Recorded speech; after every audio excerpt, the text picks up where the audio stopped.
sekarang bercakalah, lihat dunia bergelora, kedengaran sini sana banyak kabar menggemparkan, berlindunglah dalam sabda Bapa. Zaman sekarang bercakalah, lihat dunia bergelora, kedengaran sini sana banyak kabar menggemparkan, berlindunglah dalam sabda Bapa.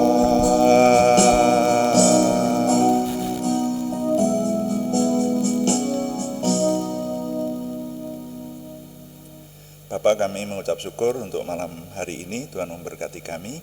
Kami ingin melanjutkan doa malam kami. Mohon Tuhan yang oleh Roh Kudus dominan memimpin kami, sehingga semua yang kami kerjakan ketika kami menyembah Tuhan, merenungkan firman Tuhan maupun melayani Tuhan dengan doa, semuanya menjadikan nama Tuhan dimuliakan dan kami semua diberkati. Terima kasih Bapa di surga, dalam nama Tuhan Yesus Kristus kami berdoa. Haleluya, amin. Selamat malam Bapak Ibu, saudara sekalian yang sudah bersama dengan kita di sini dalam doa malam hari ini.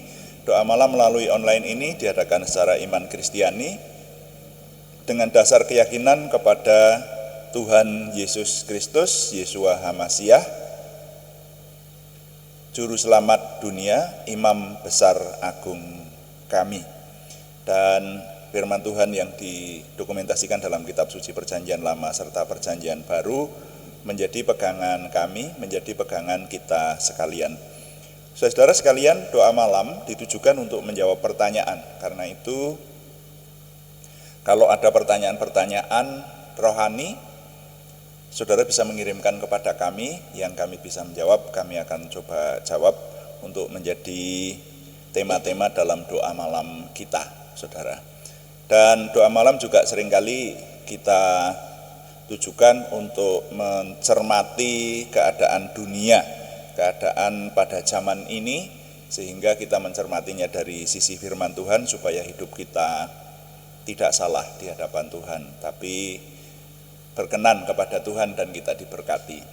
Nah, kali ini saya masih ingin mengajak saudara mencermati berita yang agak viral hari-hari ini, yaitu tentang perang Rusia dan Ukraina yang kaitannya dengan bom nuklir, saudara. Dan judul renungan malam hari ini adalah ancaman kematian massal.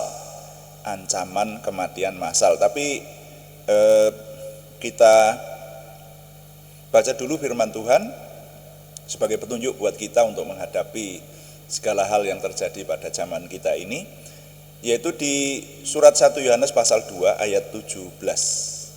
Surat 1 Yohanes pasal 2 ayat 17, firman Tuhan berkata demikian, saya baca untuk kita sekalian.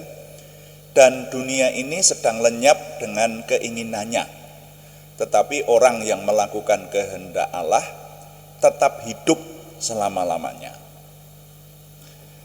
Nah, mari kita kembali merenungkan yang kemarin sore sudah saya renungkan bersama dengan saudara-saudara sekalian, yaitu kisah perang Rusia dan Ukraina.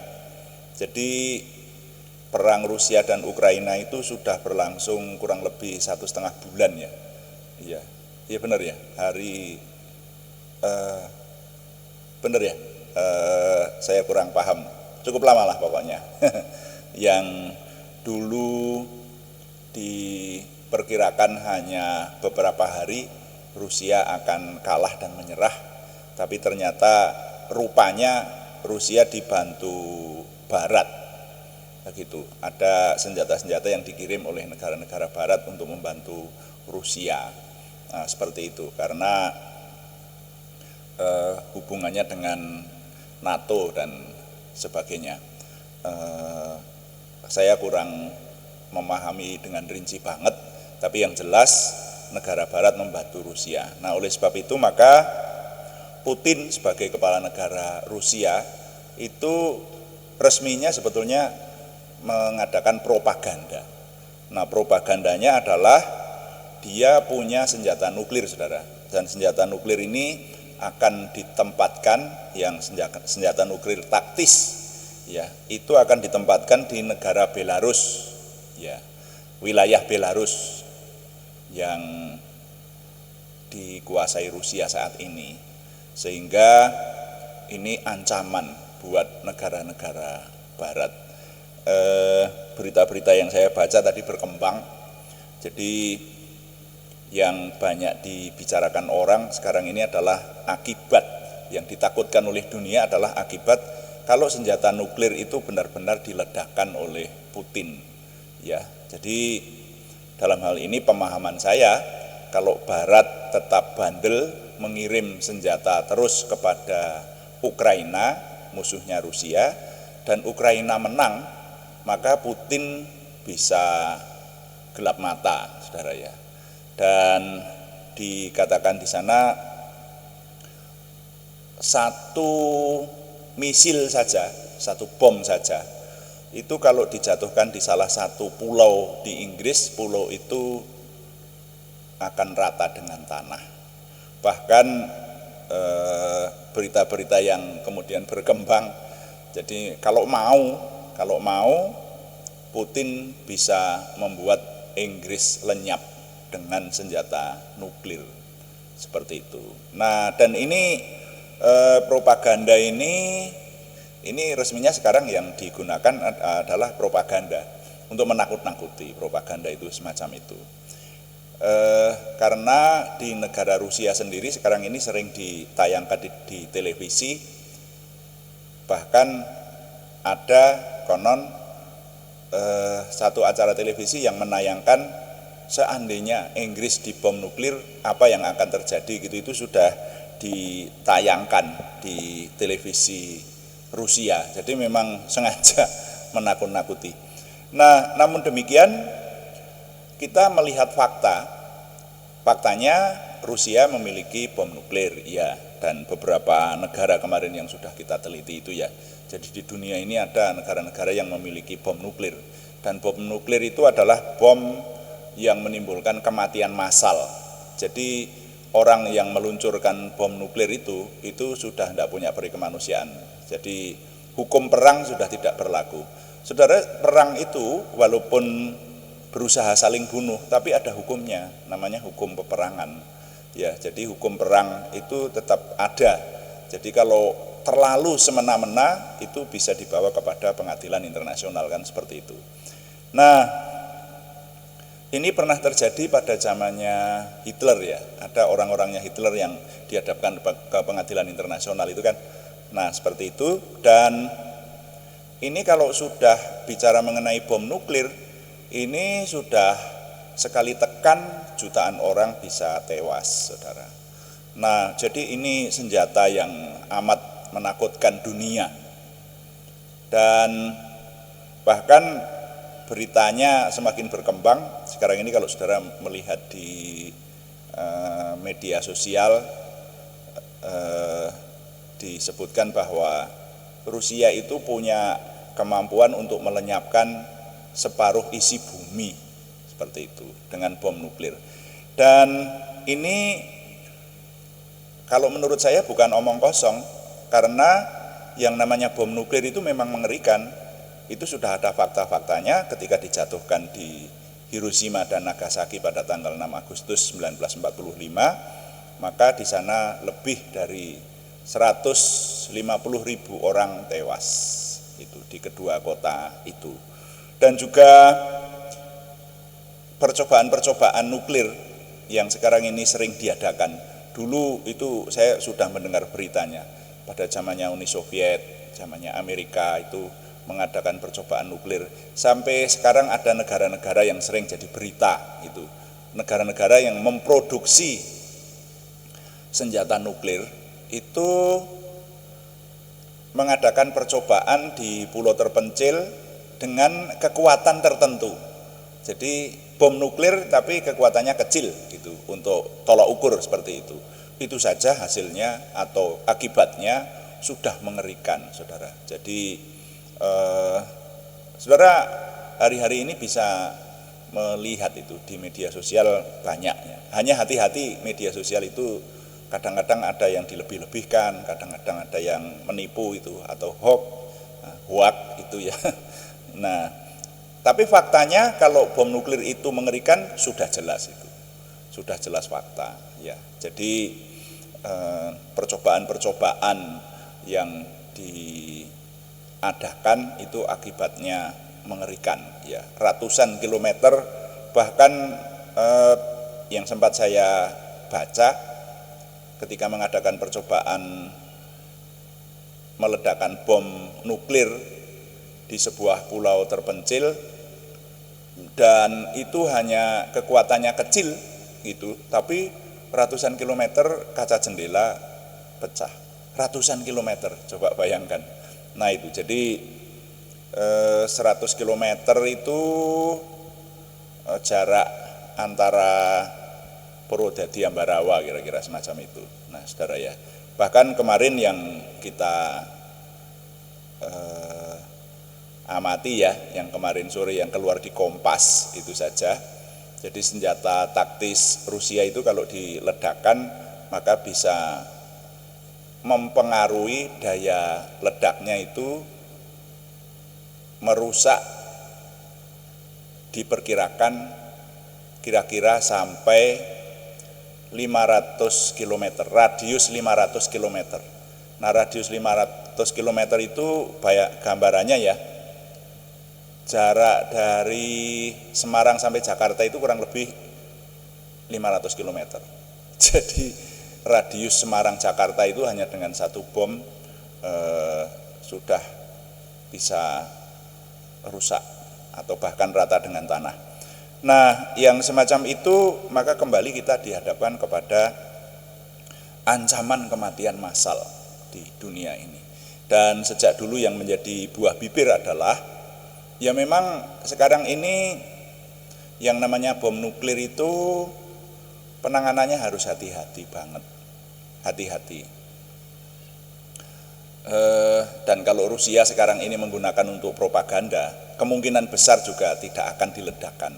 Tapi itu untuk menakut-nakuti Barat supaya Barat tidak membantu Ukraina, musuhnya Rusia, semacam itu. Nah hanya yang menjadi buah bibir sejak dulu adalah kalau tiba-tiba ada salah penanganan, tombol yang seharusnya tidak dipencet tapi kepencet seperti itu, sehingga bom itu meledak, maka ada kematian massal yang akan terjadi. Belum lagi kalau kecelakaan, terbukti dulu pernah kecelakaan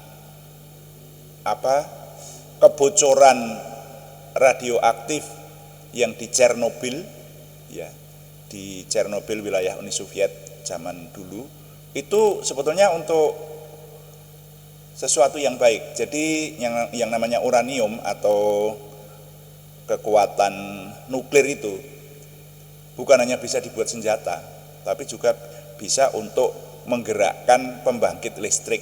Nah pembangkit listrik yang di Chernobyl ini kan bocor, maka sampai sekarang Chernobyl menjadi kota mati, dikatakan semacam itu.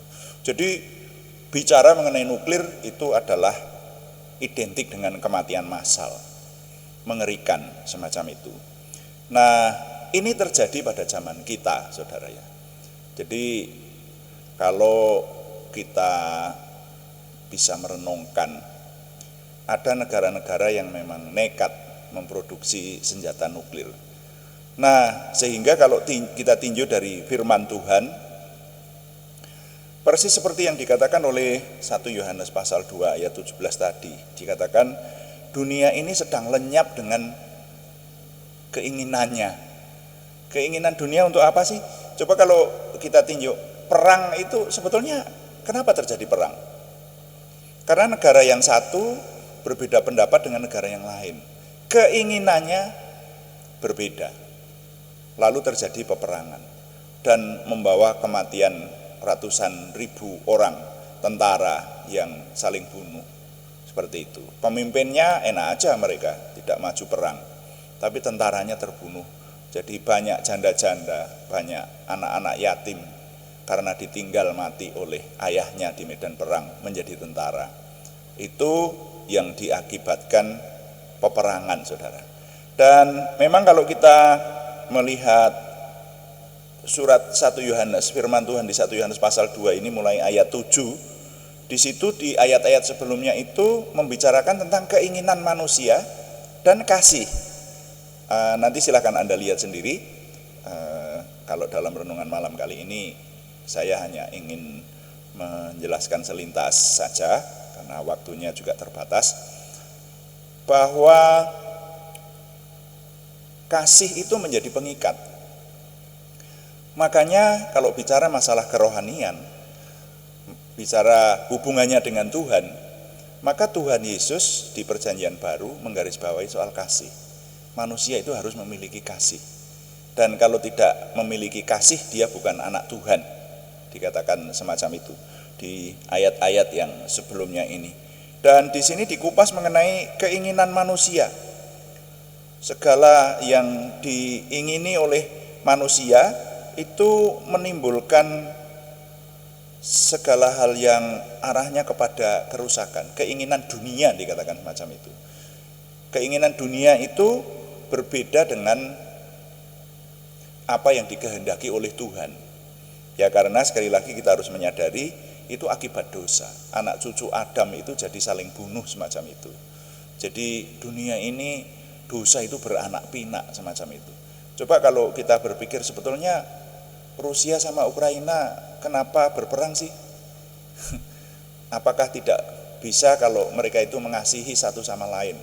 Nah, kalau ini bicara mengenai kepentingan politik, mengenai keangkuhan hidup, mengenai kepentingan-kepentingan secara negara dan seterusnya.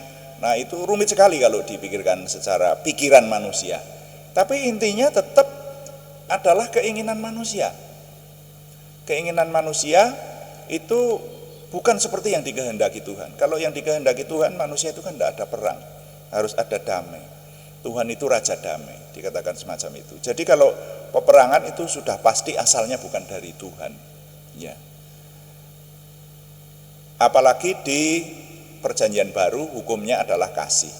Nah, kalau di Perjanjian Lama memang kadang-kadang Tuhan memerintahkan umat pilihan Tuhan untuk perang, untuk memerangi. Tapi itu di Perjanjian Lama, karena di Perjanjian Lama itu sekali lagi kita harus memahami akan hal ini. Yang berlaku adalah keadilan Tuhan. Dan kalau saya membayangkan, ya memang Tuhan itu repot mengelola manusia itu. Kan begitu. Disuruh baik tidak mau menjadi baik, makanya kalau yang kejahatannya sudah tidak bisa ditolerir, dilenyapkan oleh Tuhan dengan peperangan melalui antar bangsa semacam itu. Nah, tapi itu di Perjanjian Lama. Kalau di Perjanjian Baru, saudara-saudara, hukumnya kasih, sudah toh ini. Nah, tapi sekali lagi kalau berbicara mengenai Ukraina dan Rusia, mana mereka ingat firman Tuhan? Ya, di antara mereka bahkan mayoritasnya adalah Rusia itu negara komunis, ya. Jadi orang-orang yang tidak percaya adanya Tuhan. Nah, itu loh yang kita harus berdoa, yang cukup mengkhawatirkan.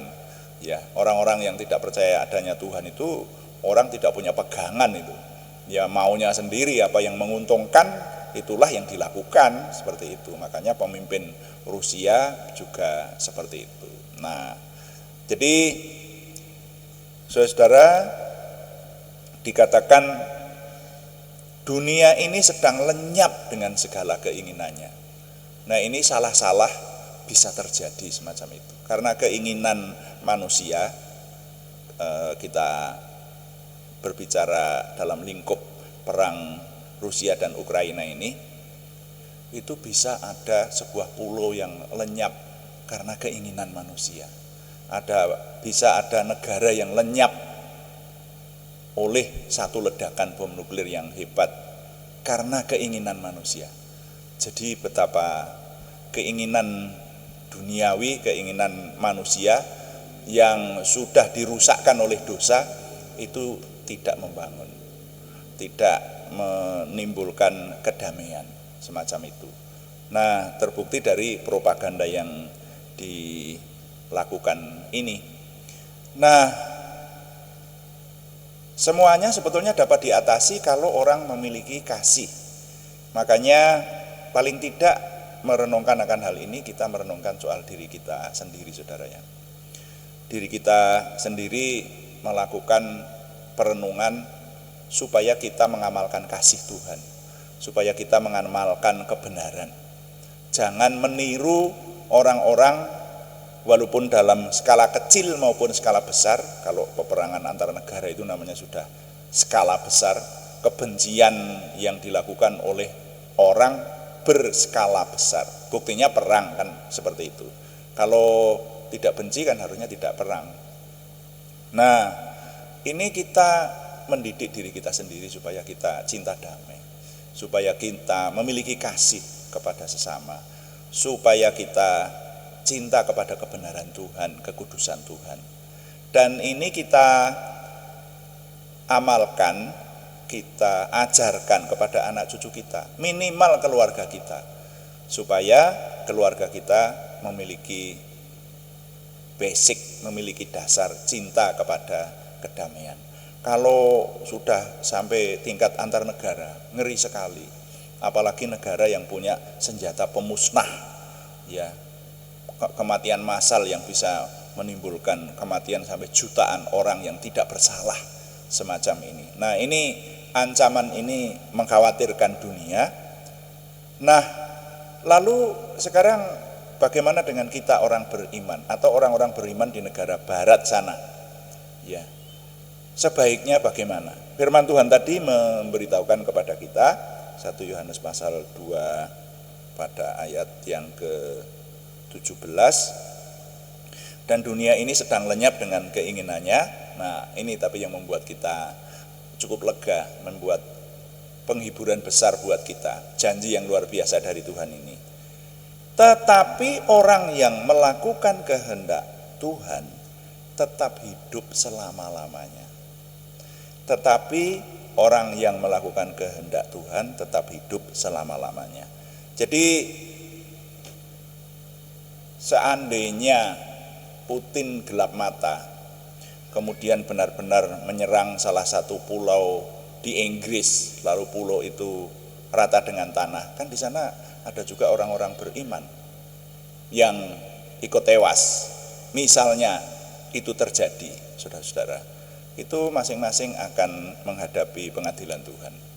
Putin sebagai kepala negara yang memutuskan, dan orang-orang yang melakukan pembunuhan massal itu tentu akan menghadapi pengadilan Tuhan. Nah, tetapi orang-orang yang menjadi korban dinyatakan oleh firman Tuhan tadi tetap hidup untuk selama-lamanya. Makanya dikatakan orang beriman itu lebih dari pemenang. Hidup atau mati tidak bisa memisahkan orang beriman dari kasih Tuhan. Iya toh? Ya, saudara nanti cari ayatnya itu. Orang beriman itu lebih dari pemenang. Pedang maupun ketelanjangan, kelaparan, penyakit, ancaman, bahkan kematian tidak bisa melepaskan kita dari kasih Tuhan. Jadi kalau begitu, di mana tempat paling aman di dunia ini? Bagi orang beriman, tempat paling aman adalah berada di dekat Tuhan. Selama hidupnya berada di dekat Tuhan. Nah, itu yang menjadi pegangan kita. Makanya ini harus saya katakan, karena firman Tuhan berkata begitu, ya, orang-orang yang melakukan kehendak Tuhan tetap hidup selama-lamanya. Maka kalau menghadapi ancaman kematian massal yang ada di dunia ini, saudara dan saya tidak perlu takut. Secara prinsip tidak perlu takut. Apapun yang terjadi di dunia ini semuanya dikendalikan oleh Tuhan. Tuhan itu sutradaranya dunia ini. Dan kita bisa meneliti melalui kitab suci apa-apa yang akan terjadi di dunia ini. Jadi kalau firman Tuhan berkata begitu, ya kemungkinan bisa terjadi. Dunia ini sedang lenyap dengan segala keinginannya. Bisa dengan meledaknya salah satu senjata nuklir tadi. Tapi bagi orang beriman, hidup atau mati tetap akan hidup selama-lamanya, karena itu janji Tuhan. Ya, orang-orang yang melakukan kehendak Tuhan tidak akan binasa.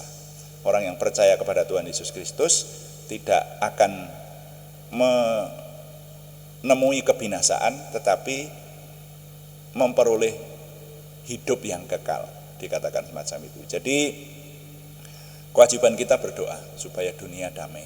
Kewajiban kita berdoa supaya tempat tinggal kita, bangsa dan negara kita damai. Dan kita tetap berpegang, tetap hidup benar di hadapan Tuhan, maka janji Tuhan kita akan mendapatkan hidup untuk selama-lamanya. Bahkan ketika nanti sudah dipanggil Tuhan pun akan diberikan tubuh yang baru, ya, di dunia yang baru, dikatakan langit dan bumi yang baru, seperti itu. Nah, itu janji Tuhan, dan kita hidup di hadapannya, meraih kemuliaan, tidak meraih hukuman, tidak menerima hukuman kekal, saudara ya. Tetapi orang-orang yang melakukan kehendak Tuhan tetap hidup selama-lamanya. Ini menjadi pegangan kita. Jadi nilai yang dapat kita peroleh saat ini, yang dapat saya ketengahkan adalah tempat paling aman di dunia ini adalah hidup berdekatan dengan Tuhan. Ya. Walaupun kita mendengar berita-berita yang mengerikan, ancaman kematian massal dan sebagainya, menghadapi orang-orang yang tidak percaya Tuhan, yang hidup sembarangan semaunya sendiri, melakukan peperangan dan seterusnya. Tetapi bagi kita orang beriman, tempat paling aman di dunia ini adalah hidup berdekatan dengan Tuhan. Tuhan dipuji, amin. Mari kita melayani Tuhan dengan doa. Kita berkata kepada Tuhan, kuduskan tempat ini, kuduskan hati kami, supaya kami dapat berdoa. Dan nanti kita juga akan mendoakan nama-nama yang masih harus kita doakan dalam hari-hari ini. Kuduskan tempat ini untuk kami berdoa. Kuduskan hati ini untuk kami menyembah,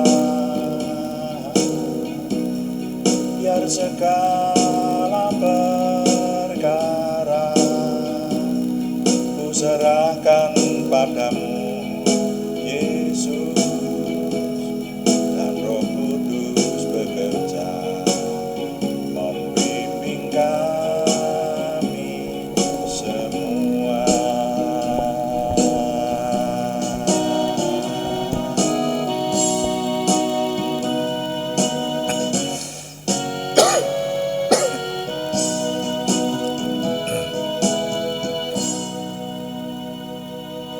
Bapa, kami mengucap syukur untuk firman Tuhan yang boleh memberikan kelegaan untuk kami orang-orang beriman, umat beriman kepunyaan-Mu, dan sekarang kami yang hidup dalam perjanjian baru datang mengungsi kepada Tuhan.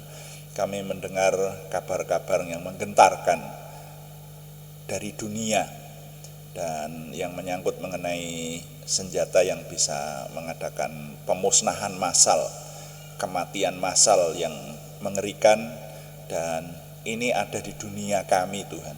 Sekarang kami menyerahkan kepada Tuhan untuk Tuhan yang menolong kami, umat-Mu. Dan kami berdoa untuk negara yang sedang berperang, Ukraina dan Rusia. Kami mohon peperangan segera selesai dan mereka berdamai. Ini doa kami.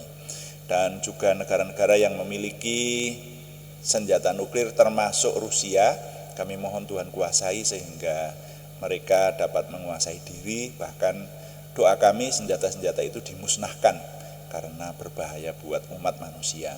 Ini doa kami, Tuhan. Bisa kami berdoa untuk itu. Dan kami mengucap syukur Tuhan memberikan janji kepada kami bahwa orang-orang yang melakukan kehendak Tuhan, umat beriman yang percaya kepada Tuhan, yang berpegang kepada Tuhan, bergaul karib dengan Tuhan dan taat kepada Tuhan, akan tetap diberi hidup untuk selama-lamanya. Kami mengucap syukur untuk itu Tuhan, dan inilah kemenangan kami, orang-orang beriman yang hidup dalam perjanjian baru, yang percaya kepada Tuhan Yesus Kristus, yang menjadi murid Tuhan Yesus Kristus. Kami memiliki hidup kekal yang Tuhan janjikan. Bahkan Tuhan memberkati kami sejak kami masih hidup di dunia ini. Kami boleh menaikkan doa-doa kami, memohon kepada Tuhan supaya kami diberkati. Terima kasih Bapa di surga. Kami sekarang berdoa untuk bangsa dan negara kami juga, Tuhan yang memberikan kesejahteraan, termasuk kota-kota di mana kami tinggal. Kami mohon Tuhan yang memberikan kesejahteraannya. Juga sekarang kami berdoa untuk saudara kami yang membutuhkan kesembuhan dari Tuhan. Kami mohon dalam nama Tuhan Yesus Kristus Yeshua HaMasyiah, Tuhan memberikan kesempurnaan, kesembuhan, pemulihan, dan pertumbuhan yang baik seperti yang diharapkan. Segala kuasa untuk memberikan umur panjang, sukacita, damai sejahtera, kesembuhan sempurna kepada saudara kami Arni Setiawati, saudara kami Budi Suswanti, saudara kami Yohanes Sutarman, saudara kami Sri Yuliningsih Siswoyo semuanya di Purwodadi, saudara kami Anak Alek Yohan Wibowo di Salatiga, saudara kami Siti Rondia, saudara kami Cahyani Bagiowati di Semarang, saudara kami Tumbur Paruhum Nainggolan di Kudus, saudara kami Suti Elis Rahayu di Yogyakarta. Bahkan juga untuk nama-nama yang belum kami sebutkan lagi tetapi yang merindukan kesembuhan dari Tuhan, Tuhan yang memberi, dalam nama Tuhan Yesus Kristus. Kami juga berdoa untuk pergumulan dari saudara kami yang lain, pergumulan yang lain selain kesembuhan, yaitu pergumulan dari saudara kami Yohana Asri Sabtorini di Kediri dan saudara kami Warsiti di Purwodadi. Tuhan yang menjawab doa, memberikan terobosan baru, keberhasilan, sehingga pertolongan Tuhan nyata buat kami. Kami mengucap syukur setiap hari Tuhan memberikan kepada kami dapat menyelesaikan segala pekerjaan kami, baik pekerjaan keseharian maupun pelayanan onsite online. Kami menyerahkan Tuhan yang memberkati sehingga semua yang kami kerjakan kami dapat menghasilkan prestasi yang baik, prestasi yang sempurna, menuju kepada kesempurnaan Tuhan sendiri. Terima kasih. Dengan ini kami sangat mengucap syukur setiap hari Tuhan memberikan kepada kami semakin memiliki pengenalan akan Tuhan, percaya diri bersama Tuhan, antusiasme, optimisme, semangat dan bergairah menyambut masa depan kami untuk menang bersama dengan Tuhan. Terima kasih Bapa, kami mohon Tuhan yang menyempurnakan doa kami ini oleh pertolongan dan pimpinan Roh Kudus. Semuanya kami persembahkan dengan mantap percaya dalam nama Tuhan Yesus Kristus Juru Selamat kami. Haleluya. Amin. Demikian doa malam hari ini saudara-saudara sekalian, dan kami beritahukan doa malam dilaksanakan setiap hari Senin sampai Sabtu, setiap jam 6 atau jam 18 waktu Indonesia Barat. Dan juga ada doa pagi yang live streamingnya dilaksanakan pada hari-hari yang sama setiap jam 5 pagi. Yang doa pagi justru meneliti seluruh isi Alkitab, saudara. Makanya saudara-saudara yang setia mengikuti doa pagi akan bersama dengan kami selesai merenungkan seluruh isi Alkitab sebisa kita, ya, semampu kita. Jadi kita semakin memiliki istilahnya pengenalan akan Tuhan. Pengenalan akan Tuhan itu penting dalam setiap hidup orang beriman. Terima kasih kepada semua yang sudah mendukung, dan kami tetap mengharapkan dukungan Anda, setidaknya dukungan doa. Juga terima kasih yang belum memberikan subscribe, berkenan memberikan subscribe, like, komen, dan share, bagikan kepada teman-teman lain sehingga lebih banyak lagi yang diberkati bersama dengan kita. Selamat malam, Tuhan memberkati. Amin.